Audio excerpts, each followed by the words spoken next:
अस्सलाम वालेकुम and good afternoon. आज दोबारा हमारे साथ हमने जहमत दी है अब्दुल रऊफ को।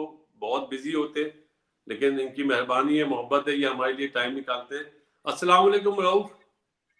जी वालेकुम सलाम वासुद भाई। कैसा है? बिल्कुल ठीक। बहुत बहुत शुक्रिया, आपने टाइम दिया, क्योंकि आपको पता है आजकल शेड्यूल बहुत टाइट है, आपका भी और हमारा भी। सीधा टॉपिक पे आ जाता हूँ रऊफ। आज थोड़ी खुली खुली बात करनी है अबाउट इंडियन क्रिकेट, क्योंकि आफ्टर एक दिन के बाद टेस्ट मैच शुरू हो रहा है, तीसरा, और दुनिया ने बड़ा फोकस करा हुआ है। तो क्योंकि आपको पता है अगर इंडिया 3 टेस्ट मैच जीतता है तो वो क्वालिफाई करेगा वर्ल्ड कप का, जो अपने वर्ल्ड कप बोल रहा हूँ, टेस्ट चैंपियनशिप का जो फाइनल है। प्लस जिस वे में अभी इंग्लैंड ने फेटी लगाई हुई है न्यूजीलैंड की, न्यूजीलैंड में, उस पर भी हम बात करेंगे।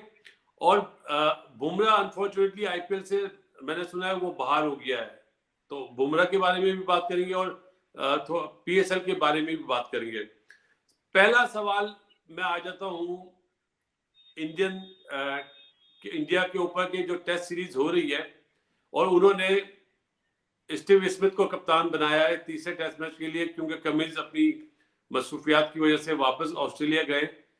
इस टेस्ट सीरीज को अब्दुल रऊफ, जिसने पाकिस्तान को सर्व करा है, अगर मैं उससे ये पूछूं कि आपकी राय क्या है इस टेस्ट सीरीज के बारे में, और आपने अभी तक कैसा पाया इस टेस्ट सीरीज को, प्लीज। देखिए बासित भाई, एक तो ऑस्ट्रेलियन जो बॉलिंग लाइन है वो इंडियन पिचेस को बिल्कुल भी सूट नहीं कर रही, और इसी वजह से जितने भी उनके प्रीमियर फास्ट बॉलर थे वो ये टूर ही छोड़ चुके हैं।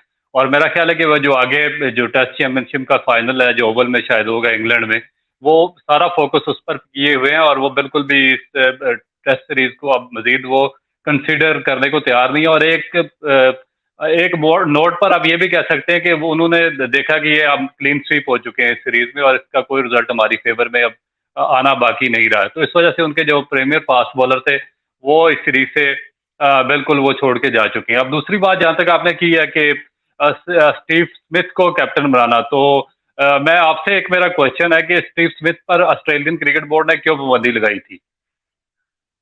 वो तो अपना 3 प्लेयर्स पे लगाई थी ना, जो बॉल टैंपरिंग इशू हुआ था साउथ अफ्रीका में, उसकी वजह से, और कोच को भी हटा दिया था उन्होंने। और बिल्कुल मेरा ख्याल है कि अगर एक दफा आपको चीटिंग या इस तरह की कोई भी क्रिकेट में जिसको आप हेरा फेरी कहते हैं, तो अगर इस बेस पर आप पे फाइन किया गया हो या पर पाबंदी लगाई गई हो, तो मेरा नहीं ख्याल कि फिर दोबारा आपको इतने बड़े लेवल पर आपके जो नेशनल टीम है उसकी कैप्टनसी या उसकी कोचिंग दी जानी चाहिए। तो ऑस्ट्रेलिया के पास और भी बड़े सुपरस्टार्स हैं, बड़े प्लेयर्स हैं, क्योंकि उनका जो सिस्टम है बहुत ज्यादा स्ट्रांग है, और उसमें एक से एक बढ़कर अच्छा प्लेयर आता रहता है। तो मेरी समझ से बाहर के क्यों स्टीव स्मिथ को दोबारा कैप्टनसी दी है, जब खुद ही इनका क्रिकेट बोर्ड उनको एक दफा उस पर पाबंदी लगा चुका है। तो जो तीसरी बात आपने की है कि आगे फर्दर, तो मेरा ख्याल है कि इस जो पूरी सीरीज है इसमें जो पिचेज है उनको बहुत ही बेहतरीन तरीके से इंडियन क्रिकेट बोर्ड ने और इंडियन टीम ने अपनी फेवर के लिए इस्तेमाल किया, और स्पेशली जो उनके स्पिनर थे जडेजा और अश्विन, उन्होंने मुकम्मल ऑस्ट्रेलिया को आउट क्लास किया और ऑस्ट्रेलिया के लिए कोई चांस बाकी नहीं छोड़ा। तो मेरा नहीं ख्याल कि आगे भी जो तीसरा टेस्ट मैच है उसमें भी ऑस्ट्रेलिया के लिए किसी किस्म का कोई चांस इस सीरीज में बाकी होगा। अच्छा रऊफ, हमारे मुल्क में भी और इंडिया में भी एक एक डिबेट बहुत ज्यादा हो रही है। वो जो ऑस्ट्रेलिया में पहले माइंड गेम खेल रहा था, वो तो अब उन्हें शटअप कॉल मिल गई है। जो उन्होंने फिर जडेजा पे बॉल टैंपरिंग का इल्जाम लगाया वो भी गलत, क्योंकि बिल्कुल ही बेवकूफाना इल्जाम था। उनका जो ओपनर है ना, शुभमन गिल, सब लोग बोल रहे हैं कि उसको तीसरे टेस्ट मैच में चांस देना चाहिए। वो बड़ा अच्छा परफॉर्मर है। वो एक जो प्लेस प्रोफाइल के थ्रू वो आया, अंडर 19 से मैं मॉनिटर कर रहा था, उस टाइम पे मैं चीफ सिलेक्टर था पाकिस्तान का। जब से मैं गिल को मॉनिटर कर रहा था, प्लेयर तो वो बहुत बढ़िया था। जिस तरह एक बच्चा और भी जिसको मैं मॉनिटर कर रहा था, वो जसवाल था, वो अभी नजर नहीं आ रहा। आपकी क्या राय है राहुल के बारे में और शुभमन गिल के बारे में, कि अब किसको चांस देना चाहिए? रवि शास्त्री जी ने भी बोला है कि आप बेस्ट चांस है कि इस टाइम पे उसको खिला दे। अब्दुल रऊफ का क्या ओपिनियन है?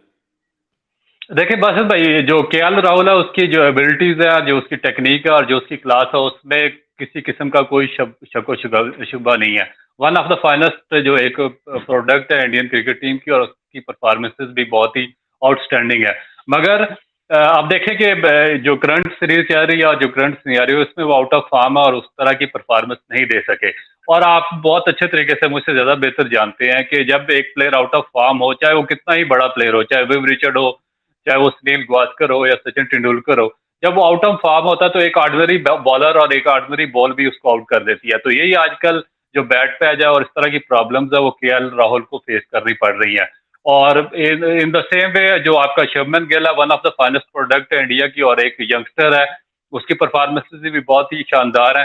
तो जब अगर वो इन फॉर्म है तो मेरा ख्याल है कि उसको स्ट्रेट अवे चांस देना चाहिए। और मेरा नहीं ख्याल कि अगर उसको इतनी देर अगर बाहर बिठाएंगे, एक इन फॉर्म प्लेयर है और उसकी फॉर्म चल रही है, तो नो डाउट कि ऑस्ट्रेलिया के खिलाफ भी उस पर एबिलिटी है कि वो डबल सेंचुरी कर सकता है। तो अगर आप उसको बाहर बिठाकर इस तरह जाया कर देंगे और चांस पे चांस लेते रहेंगे केएल राहुल पे जो कि आउट ऑफ फॉर्म है, तो फिर मेरा ख्याल है कि एक डिजास्टर होगा, एक यंगस्टर के लिए भी और आगे एक टॉप क्लास बैट्समैन के लिए भी। बिल्कुल सही, आपको ओपिनियन आ गया। इसमें एक तो अगर आप इजाजत दें तो थोड़ी सी एक अपनी बात करूं जी बिल्कुल बिल्कुल। कि जिस तरह की पिचेस बन रही हैं इंडिया में, और आपने देखा सिवाय रोहित शर्मा के किसी ने भी सेंचुरी नहीं बनाई है, बाकी 40-50 जो मिडिल जो उनकी लोअर ऑर्डर है जैसे जडेजा, अश्विन और अक्षर पटेल, वो बहुत बढ़िया परफॉर्मेंस कर रहे हैं। क्या आप समझते हैं कि इन जिस तरह की पिचेस बन रही हैं वहां पे आपने देखा एक एंड से ऑस्ट्रेलिया स्पिनर को लगाता है, तो शुभमन गिल के लिए ये बेस्ट सिनारियो है अगेंस्ट ऑस्ट्रेलिया खेलने का, या उसको चौथे टेस्ट मैच में खिलाना चाहिए? आप क्या कहते हैं? मेरा ख्याल है उसको चौथे टेस्ट मैच में खिलाना चाहिए, मेरा ओपिनियन है। आपका क्या ओपिनियन है? फौरन डाल देना चाहिए अभी? बासु भाई, मेरा ओपिनियन यही है कि उसको फॉरन टेस्ट मैच में डाल देना चाहिए, क्योंकि देखें कि आप इंडियन की तरफ से अगर एक ही बैट्समैन स्कोर कर रहा है और बाकी बैट्समैन स्ट्रगल कर रहे हैं, उसके बाद जो आपके केएल राहुल है वो मुसलसल ये आउट ऑफ फॉर्म है, और एक ऑर्डिनरी बॉलर से और एक ऑर्डिनरी तरीके से भी बाज दफा वो कभी सिले पे आउट हो जाते हैं, कभी किसी जगह पे वो जब आउट ऑफ फॉर्म इंसान हो तो उसकी काफी चीजें उसके खिलाफ चली जाती हैं, तो वही उनके खिलाफ हो रहा है। तो इसमें अगर स्पिन ट्रैक है और स्पिनर्स को खेलना मुश्किल हो रहा है, तो एक यंगस्टर जिसकी टेक्निक अच्छी है, जिसकी आईसाइड अच्छी है, जो इनफॉर्म है, जो स्कोर कर रहा है, अगर उसको फौरन डाल देंगे तो मेरा ख्याल है कि वो शायद रोहित शर्मा से भी बेहतर स्कोर कर सकता है यहाँ पर। तो मेरा ख्याल है कि उसको फौरन डालना चाहिए इस टेस्ट में। ओके, अच्छा, एक ये मेरा अपना सवाल है। दुनिया में जितने भी बॉलर्स खेल रहे हैं इस टाइम पे, चाहे वो T20 फॉर्मेट हो, चाहे वो टेस्ट मैचेस हो, चाहे 50 ओवर क्रिकेट हो, दो बॉलर का नाम ले रहा हूँ, एक तो शाहिन शाह अफरीदी और एक बुमराह। अनफॉर्चुनेटली बुमराह अभी जैसा मैंने कहा था इंट्रो में कि आईपीएल से शायद वो बाहर अनफिट इंजरी की वजह से बाहर हो गया। इन दोनों का कंपैरिजन मैं एक फास्ट बॉलर जो अब्दुल रऊफ फास्ट बॉलर था उससे पूछूं तो आप किस तरह दोनों को डिफाइन करेंगे प्लीज? देखिए, इनके डिफरेंस ये है कि एक लेफ्ट आर्म पेसर है और एक राइट आर्म पेसर है। जो बुमराह है उनकी स्ट्रेंथ और है, क्योंकि जो उनका ऑकवर्ड एक्शन है और जो उनका नॉन बॉलिंग आर्म है वो बहुत ही ज्यादा स्ट्रांग है, उसकी हेल्प से वो बॉलिंग करते हैं। जो शाहीन अफरीदी है वो बिल्कुल एक परफेक्ट, एक आप उसको एग्जाम्पलरी फास्ट बॉलर कह सकते हैं जिसका एक्शन कंप्लीट है। तो जो इनकी मेन स्ट्रेंथ है शाहीन अफरीदी की, वो मेरा ख्याल है कि जो उसकी बिल्कुल अर्ली ऑन जो बिल्कुल नए बॉल के साथ फुल पिच बॉलिंग है और उसमें जो इन स्विंग है वो बहुत ज्यादा उसकी स्ट्रेंथ रही है और अभी तक है। जबकि बुमराह में देखा गया कि बुमराह ने जितने भी तीनों फॉर्मेट है उसमें परफॉर्म थोड़ी किया। सी वो आपकी डेप्थ ऑफ आवाज में प्रॉब्लम कर रही है। जी अभी आ रही है आपको?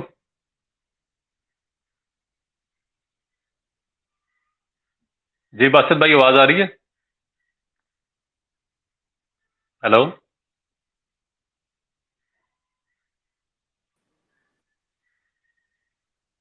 आवाज आ रही है रूप? जी अभी आ रही है आपकी। हाँ वो आपकी आवाज दोबारा अगर आप बोल दें प्लीज, वही बात आप बुमराह और वो वाली। देखिए, मैं बुमराह की बात कर रहा था, तो बुमराह जो बॉलिंग करते हैं वो अपने नॉन बॉलिंग आर्म के साथ करते हैं। जो उनका नॉन बॉलिंग आर्म है वो बहुत ही ज़्यादा स्ट्रांग है और सारा उसकी हेल्प से बॉलिंग करते हैं। थोड़ा सा उनका अनऑर्थोडॉक्स एक्शन है और उसके बाद हाइपर एक्सटेंशन है, जिसकी वजह से वो एक्स्ट्रा पेस है वो भी जनरेट करते हैं, और जो उनका यॉर्कर है वो बहुत ज़्यादा डिसेप्टिव होता है। मगर जो उनका जहाँ पर उनको इस पे बहुत ज़्यादा एडवांटेज है उनकी एक्शन की वजह से, उनके नॉन बॉलिंग आर्म की वजह से और उनका जो हाइपर एक्सटेंशन है थोड़ा सा, उसकी वजह से वहां पर थोड़े से उनको नुकसानात भी हैं। कि जब आप थोड़ा सा अनऑर्थोडॉक्स की जानिब जाएंगे तो आपका जो डिफरेंट बॉडी पार्ट्स हैं वो एक लाइन में, और जो बायोमैकेनिक्स हैं वो प्रॉपरली फंक्शन नहीं कर रहे होते। जब थोड़ा सा एक्स्ट्रा लोड उनके ऊपर जनरेट होता है तो फिर आपको कोई ना कोई इंजरी हो जाती है। तो यही प्रॉब्लम बुमराह के साथ है। No doubt one of the finest product है इंडिया की, और उन्होंने T20 में, टेस्ट क्रिकेट में और वनडे में इक्वली परफॉर्म किया, और मेरा ख्याल है कि सबसे ज्यादा वो डेंजरस बॉलिंग है, बॉलर है डेप्थ बॉलिंग में, और जो उनके यार्कर्स है उनको खेलना अनप्लेएबल है। तो अगर उनको थोड़ा सा उनके बायोमैकेनिक्स पर कोई बड़ा एक्सपर्ट काम करे एक फास्ट बॉलर के साथ मिलकर, तो वो इंडिया के लिए एक और लंबा अरसा सर्व कर सकते हैं। दूसरी जानिब जहाँ तक आपने बात की है शाहीन अफरीदी की, तो वो एक कंप्लीट पैकेज है, एक परफेक्ट उनका बॉलिंग एक्शन है, या उनको इतनी ज्यादा अपने एक्शन में एफर्ट नहीं करनी पड़ती। और उसके बाद जो बहुत ज्यादा डिसेप्टिव और खतरनाक है वो नए बॉल के साथ, क्योंकि फुल पिच बॉल करते हैं और उनका कॉन्फिडेंस और मोराल बहुत ज्यादा हाई है, जिसकी वजह से वो अर्ली ऑन जितने भी टॉप बॉलर्स बैट्समैन होते हैं उनके लिए वो परेशानी का बायस बन जाते हैं।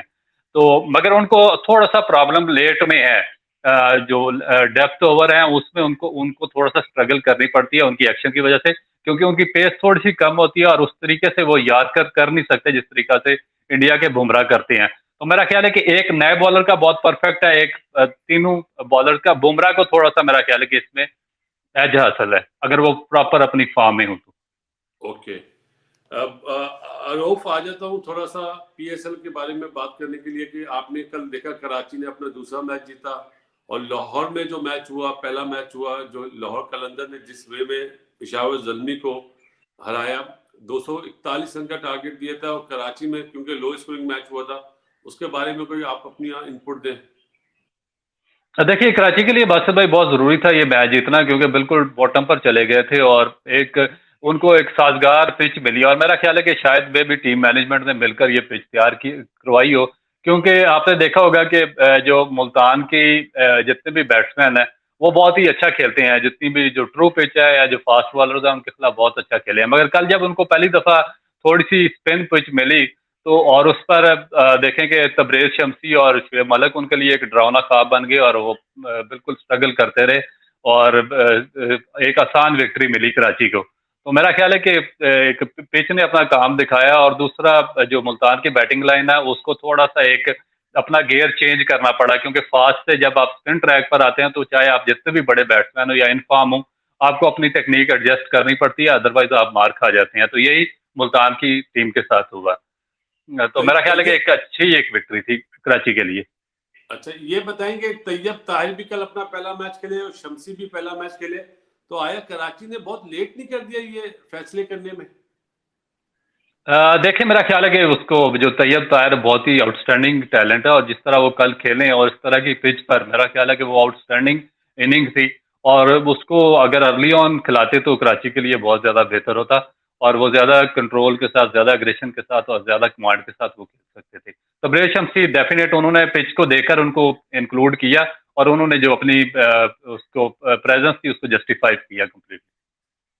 शाम वाले मैच में जो लाहौर का मैच हुआ अगेंस्ट जल्मी, पेशावर जल्मी, और अच्छी न्यूज ये है कि अब जो मैच लाहौर में और पिंडी में होने थे वो वहीं पे होंगे। बोर्ड ने डिसाइड कर लिया है कि जो बकिया मैचेस हैं वो इसी सेंटर में होंगे, लाहौर में भी और पिंडी में, एज शेड्यूल जो पहले था, जो शेड्यूल तय करा था। कल शाम के मैच के बारे में आप क्या कहेंगे, बाबर आजम वर्सेस शाहीन शाह अफरीदी? मैंने कल एक बात कही है टीवी पे कि ये मैच पेशावर जल्मी और लाहौर कलंदर के सामने का आपस में नहीं है, ये मैच है बाबर आजम का वर्सेस शाहीन शाह अफरीदी। और मैंने ये इस मैच के हवाले से बात नहीं करी है, मैंने कहा मुझे ऐसा फील होता है कि शायद आने वाले दिनों में T20 में शाहीन शाह अफरीदी T20 का कप्तान होगा। ये मैंने अपना व्यू टीवी पे दिया, आप क्या कहते हैं कल के मैच के बारे में और मैंने जो ये बात कही है? अच्छा, इस मैच से पहले बासित भाई मैं आपसे एक क्वेश्चन पूछना चाह रहा हूँ कि जिस तरह शाहीन अफरीदी बॉलिंग करते हैं, आप ज़रा एक पाकिस्तान के फाइनल्स बैट्समैन रहे हैं और उस इरा में खेल रहे हैं जब पाकिस्तान के सब लेजेंड खेल रहे थे। जब कोई फास्ट बॉलर और लेफ्ट आर्म पेसर आपको फुल पिच बॉलिंग कराना शुरू कर दे, जिस पर हमारे सारे बैट्समैन भी स्ट्रगल कर रहे हैं, और ऑल ओवर द वर्ल्ड जो बाकी दुनिया के टॉप बैट्समैन है वो भी शाहीन अफरीदी के खिलाफ स्ट्रगल कर रहे हैं, क्योंकि उसको बिल्कुल किसी किस्म का कोई आर फील नहीं हो रहा। वो पहले ओवर से ही आता है, पहले बॉल से ही कुछ फुल पिच बॉल फेंकना शुरू करता है, और वहां से जो बैट्समैन है वो डिसीव होना शुरू हो जाते हैं। तो आप एज ए बैट्समैन अगर आप खेल रहे हो शाहीन अफरीदी को और आपको इस तरह की फुल पिच बॉलिंग का सामना करना पड़े, तो आपकी क्या टेक्निक होगी या आपकी स्ट्रेटजी क्या होगी?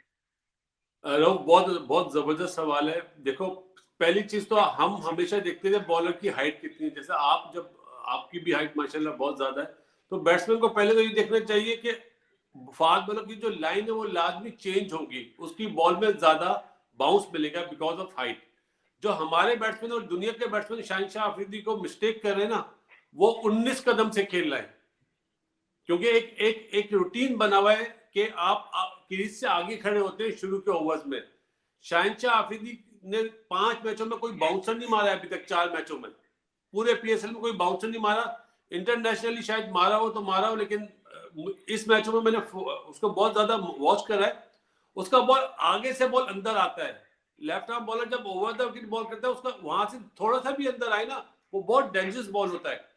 मेरा मशवरा यह है, जिस तरह मैंने शुभमन गिल को और सूर्य कुमार यादव को अभी T20 में खेलते हुए और वनडे में खेलते हुए देखा है ना, तो मैंने वहां से सीखा। शाहिन अफरीदी को 20 कदम से खेलना चाहिए, क्योंकि अमूमन जब बॉलर बॉल करता है तो थोड़ा आधा एक कदम आगे से बॉल करता है। सही है। इसी तरह बैट्समैन क्रीज के आगे खड़े होते हैं। वो बैट्समैन जो टॉप ऑर्डर बैट्समैन है, उन्हें चाहिए कि शाहिन अफरीदी की दोनों पांव क्रीज के अंदर खड़े होकर खेले और अपनी कोनी जो एल्बो है ना, इसको बंद ना करें, टुवर्ड्स मिड विकेट ना करें, इसको मिड ऑन पे ही रखें। तो वो अच्छा, और सामने मारने की कोशिश करें, क्योंकि वो कट को खाता नहीं है।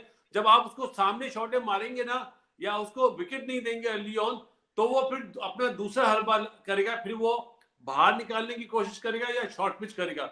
जो उसका स्ट्रॉन्ग पॉइंट है, हमारे बैट्समैन और दुनिया के बैट्समैन उसको उसी वे में खेल रहे हैं और आउट हो रहे हैं। अगर ये टैकल कर लेंगे ना कि एक कदम पीछे होके खेले, तो उन्हें ज्यादा टाइम मिल जाएगा और वो सामने अच्छा मारेंगे। जो भी बैट्समैन क्रॉस मारेगा शाहिन अफरीदी को शुरू के 2 ओवर में, उसका डंडा या एलबीडब्ल्यू होने का बहुत चांस है या खड़ी होने का बहुत चांस है। तो एक माइंड गेम वो खेल रहा है, लेकिन उसका तोड़ अभी तक कोई कर नहीं रहा है। तो मेरा ख्याल है, जो आपने बात पूछी, मुझे मतलब मैंने बहुत जुम्मा 8 दिन क्रिकेट खेली है, मुझे ये फील हुआ है कि उसको जो भी खेले उसको मिड विकेट की तरफ ना खेले स्विंग के साथ, उसको टुवर्ड्स मिड ऑन, ये सीधा या मिड ऑफ खेले तो बेहतर खेल सकता है। कल जो बाबर आजम आउट हुआ है ना, वो वही 19 कदम से खेल रहा था, अगर आप किसी ने देखा हो।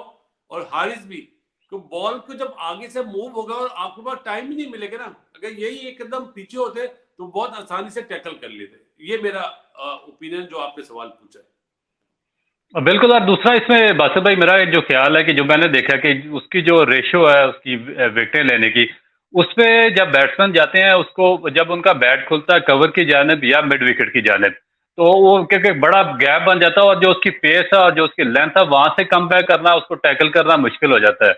जिस तरह आपने बात की है, तो अगर के उसको मिड विकेट की जानिब या एक्स्ट्रा कवर की जानिब आप अपना बैट खोलने की बजाय, जिस तरह आपने बात की, अगर उसको बैट बिल्कुल सीधा रखे, तो क्या इससे कोई फर्क पड़ सकता है? बहुत ज्यादा। बेशक कल 19 कदम पे खड़े हो। हारिस आउट हुआ, बाबर आउट हुआ, लेकिन साइम अयूब की जो इनिशियल मूवमेंट थी वो सामने थी। जो हमारे टॉप ऑर्डर पीछे जाते हैं, पीछे वजन डाल लेते हैं पिछले पांव पे, तो वो उनका बैलेंस आउट हो जाता है ड्राइव मारते हुए। जो प्लेयर अपने फ्रंट लेग को ज्यादा सामने लेके जाएगा, साइम अयूब खेल इसलिए अच्छा रहा था कि वो टूवर्ड उसको सामने जा रहा था, वो उसके कट और ये पुल के लिए तैयार नहीं था। जब उसने देखा कि ये ड्राइव भी मार रहा है और बॉल की मेरी मूवमेंट जो है उसने बिल्कुल ही खत्म कर दी है, तो फिर उसने पीछे बॉल करना शुरू करे, ये थोड़ी सी शॉर्ट ऑफ लेंथ बॉल करी। जो भी टूवर्ड सामने खेलेगा, अपने अगले पाँव पे खेलेगा, वो बहुत बेहतर खेलेगा, क्योंकि उसके बाद पेस भी है ना। तो सेकंडों की जो पेस है वो समझ नहीं आएगी। तो मेरा मशवरा है कि अगर दोनों टांगे क्रीज के अंदर खड़े होकर खेलेंगे, बैट्समैन को ज्यादा टाइम मिलेगा और वो सामने ज्यादा अच्छा हिट मार पाएगा। बिल्कुल दुरुस्त। और दूसरा, अगर इस मैच पे अगर आए, तो मेरा ख्याल है कि एक जो अब्दुल्ला शफीक की इनिंग थी, बहुत ही आउटस्टैंडिंग इनिंग थी। और मैं इस बात पे काफी अच्छे से एम्फसाइज कर रहा हूँ, शायद आप भी मेरी बात को सेकंड करें, कि अगर आपकी टेक्निक अच्छी है तो आप किसी भी फॉर्मेट के बेस्ट प्लेयर बन सकते हैं। आप देखें कि जिस तरह जयवर्धना या संगाकारा, डिविलियर्स थे, और उसके बाद जो बाकी बैट्समैन है वर्ल्ड के, जैसन राय है, गुप्टिल है, इन्होंने बड़ा अरसा। सचिन तेंदुलकर, हाशिम आमला। बिल्कुल, हाशिम आमला, सचिन तेंदुलकर। जी प्लीज। इन्होंने एक लंबा अरसा इसलिए सरवाइव किया तीनों फॉर्मेट में, स्पेशली T20 फॉर्मेट में, क्योंकि इनकी बेसिक टेक्निक अच्छी थी। और मैंने बहुत कम बैट्समैन देखे हैं जो कि स्लॉगिंग करते थे और जो अटैकिंग क्रिकेट खेलते थे अर्ली ऑन, जिनकी टेक्निक इतनी अच्छी नहीं थी। उनको अगर T20 फॉर्मेट में डाला गया तो वो मेरा ख्याल है कि उनका सक्सेस रेट जो टेक्निकली साउंड बैट्समैन थे उनके मुकाबले में बहुत ज्यादा कम रहा। आपको एंड ऑफ द डे आपको जो टेक्निकली बेस्ट बैट्समैन होते हैं आपके, उन पे वापस आना पड़ता है। तो मैं इस चीज पे काफी एम्फसाइज कर रहा था कि जो अब्दुल्ला शफीक है इनको हर सूरत में पाकिस्तान की T20 टीम के साथ रखना चाहिए। और ये बड़ा एक अच्छा एक इनिशिएटिव लिया लॉर्ड कलंदर ने, उनको इस्तेमाल किया और उन्होंने बहुत ही आउटस्टैंडिंग किस्म की एक इनिंग खेली है। उसके बाद आप साइम अयूब की इनिंग देखें कि one of the best inning उस टूर्नामेंट की खेली है, क्योंकि टेक्निकली वो भी बहुत ज्यादा स्ट्रांग है।